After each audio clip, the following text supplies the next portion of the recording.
அனைவருக்கும் வணக்கங்க. நம்ம ரெசிபி சேனல் செய்யப்பட்டு பாத்தீங்கன்னா நம்ம சுவையான பேக்கரி ஸ்டைல் பன் செய்ய போறோங்க. அந்த பன் வந்து எப்படி ஈஸியா செய்யணும்னு நம்ம பார்க்கலாங்க. நம்ம சேனல் இந்த ஃபர்ஸ்ட் டைம் பார்க்குற மாதிரி இருந்தீங்கன்னா மறக்காம வந்துட்டு சப்ஸ்கிரைப் பண்ணிருங்க, உங்க ஃப்ரெண்ட்ஸ்க்கு எல்லாமே ஷேர் பண்ணிருங்க, லைக் பண்ணிருங்க. இப்போ நம்ம வீடியோக்குள்ள போலாங்க. இப்போ நம்ம பன்னு செய்ய ஆரம்பிச்சுக்கலாங்க. பன்னு செய்யறதுக்கு வந்துட்டு நான் வந்து கப் மெஷர்மெண்ட் தான் எடுத்து போறேங்க. இந்த கப்பு வந்து பாத்தீங்கன்னா வந்துட்டு 2 கப்பு நம்ம மைதா எடுக்க போறோங்க. இந்த கப்போட மெஷர்மெண்ட் வந்து பாத்தீங்கன்னா வந்து 250 கிராம் ஒரு மைதா வந்து நம்ம மைதா வந்து நம்ம ஆட் பண்ணிக்கலாங்க. இப்போ நம்ம பன்னு செய்யறதுக்கு வந்து பாத்தீங்கன்னா வந்து மெஷர்மெண்ட் தான் நமக்கு வந்து முக்கியமாக தேவைப்படுங்க. அதனால மெஷர்மெண்ட் படி நீங்க வந்து செய்ய ஆரம்பிச்சுக்கலாம். ஒரு கப் மைதா போட்டுருக்குறேங்க. இப்போ அதே மாதிரி இன்னொரு கப் மைதா ஆட் பண்ணிக்கலாங்க. இப்போ நீங்கள் வந்து பார்த்தீங்கன்னா இது வந்து நம்ம வந்து மைதா செய்கிற மாதிரி வந்துட்டு நம்ம கோதுமை மாவுலையும் செய்யலாங்க. நான் வந்து கோதுமை மாவு செய்கிற வீடியோ வந்துட்டு உங்களுக்கு நான் ஒரு நெக்ஸ்ட் வீடியோ நான் போடுறேன். நான் இப்போ நான் 2 கப் மைதா ஆட் பண்ணியிருக்கிறேங்க. இப்போ 2 கப் மைதா ஆட் பண்ணியாச்சுங்க. இப்போ இது கூட வந்துட்டு 2 ஸ்பூன் வந்து சுகர் ஆட் பண்ணிக்கலாங்க. அதே மாதிரி வந்துட்டு 2 ஸ்பூன் வந்துட்டு ஈஸ்ட் எடுத்து வச்சிருக்கிறேங்க, அதை ஆட் பண்ணிக்கலாங்க. சால்ட் வந்து பார்த்தீங்கன்னா வந்துட்டு ஒரு பிஞ்ச் போட்டுக்கலாங்க, அது டேஸ்ட்டுக்காக தான். பட்டர் வந்துட்டு 1 ஸ்பூன் ஆட் பண்ணிக்கிறேங்க. இப்போ நம்ம இது எல்லாமே வந்து மைதாவோட வந்து ஆட் பண்ணிக்கலாங்க. ஃபஸ்ட்டு நல்லா வந்து கழுவி விட்டு நல்லா வந்து கலந்து விட்டுடலாங்க. அப்போ தான் வந்து நமக்கு அந்த ஈஸ்ட்டு சுகரு பட்டர் எல்லாம் வந்து ஈவனாக வந்து மிக்ஸ் ஆகும். இப்போ பார்த்தீங்கன்னா நல்லா மிக்ஸ் பண்ணி வச்சுங்க. இப்போ நம்ம இது கூட வந்துட்டு நல்லா வந்து வார்ம் வாட்டர் வந்து ஆட் பண்ணிக்கலாங்க. கை பொறுக்கிற அளவுக்கு சூட்டில் இருக்கணும். அப்போ தான் வந்து நமக்கு என்ன ஈஸ்ட் வந்து ஆக்டிவேட் ஆகும். இப்போ நம்ம சப்பாத்தி மாவு கன்சிஸ்டன்சிக்கு வந்துட்டு பிசைஞ்சு எடுத்துக்கலாங்க. கொஞ்சம் கொஞ்சமாக தண்ணி விட்டுக்குங்க. கொஞ்சம் கொஞ்சமாக வந்துட்டு தண்ணி ஆட் பண்ணி பிசைஞ்சிக்கலாங்க. தண்ணி வந்து நீங்கள் ஒரே டைமாக அதிகமாக ஊற்றிட்டீங்கன்னா மாவு பார்த்தீங்கன்னா மாவு ரொம்ப இறங்குற மாதிரி ஆயிரும்.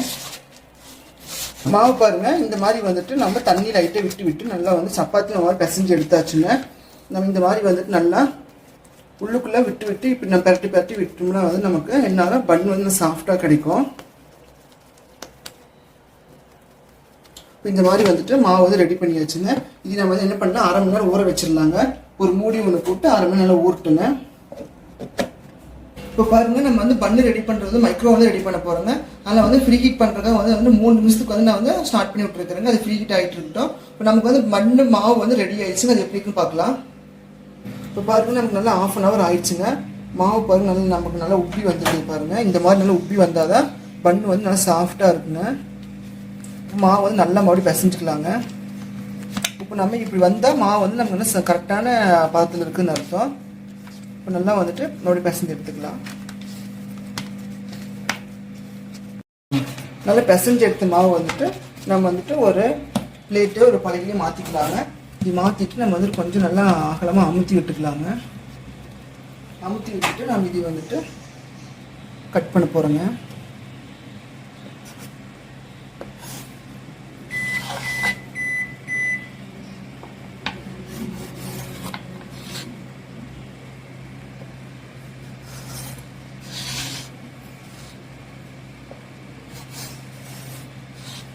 இந்த மாதிரி வந்து கட் பண்ணி வச்சுங்க.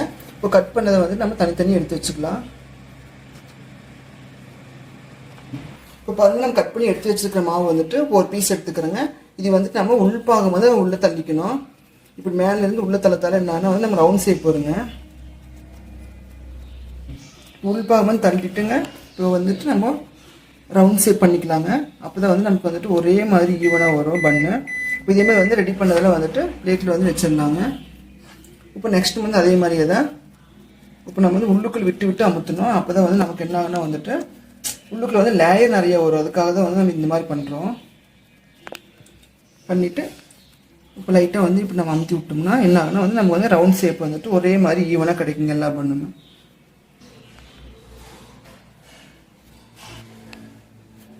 இப்போ பாருங்கள், நம்ம வந்துட்டு எல்லா மாவும் வந்து பண்ணால் ரெடி பண்ணியாச்சுங்க. இப்போ ரெடி பண்ணி நம்ம பிளேட்டில் வச்சாச்சுங்க. இது வந்து நம்ம ஒரு 1/2 அன் ஹவர் விட்டுடலாங்க. 1/2 அன் ஹவர் கழிச்சு நம்ம வந்துட்டு மைக்ரோவன் வச்சுக்கலாங்க.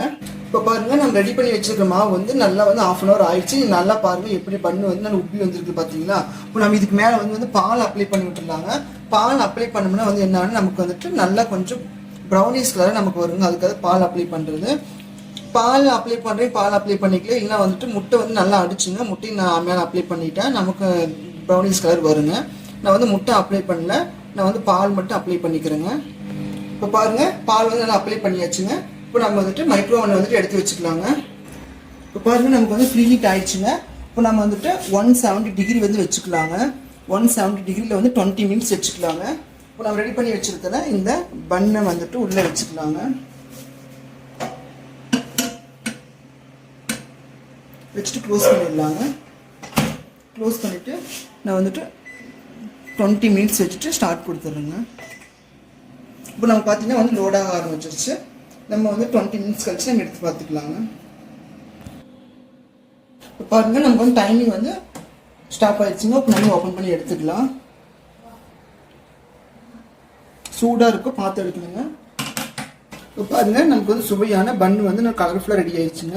இது நல்லா ஆறட்டும். ஆறினப்பறம் வந்து நம்ம எப்படி கொஞ்சம் நம்ம பார்த்துக்கலாங்க. இப்போ பாருங்கள், நமக்கு சுவையான பேக்கரி ஸ்டைல் பன் வந்து ரெடி ஆயிடுச்சுங்க. இதே மாதிரி வீட்டில் நீங்கள் மறக்காமல் செஞ்சு பார்த்து டேஸ்ட் எப்படி மறக்காமல் கமெண்ட் பண்ணுங்கள். நம்ம சேனல் வந்து மறக்காமல் சப்ஸ்கிரைப் பண்ணிடுங்க. உங்கள் ஃப்ரெண்ட்ஸ்க்கு ஷேர் பண்ணிடுங்க. நம்ம சேனலை மறக்காமல் லைக் பண்ணிடுங்க. இப்போ நம்ம ரெடி பண்ணி வச்சிருக்கிற பண்ணை வந்துட்டு டேஸ்ட் பண்ணி எப்படி இருக்குன்னு பார்க்கலாங்க.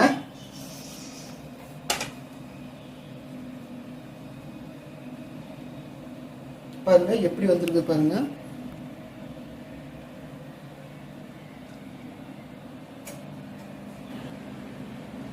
சூப்பரா இருக்கு. நீங்க இதே மாதிரி வீட்டில் வந்து மறக்காம செஞ்சு பார்த்துட்டு மறக்காம கமெண்ட் பண்ணுங்க.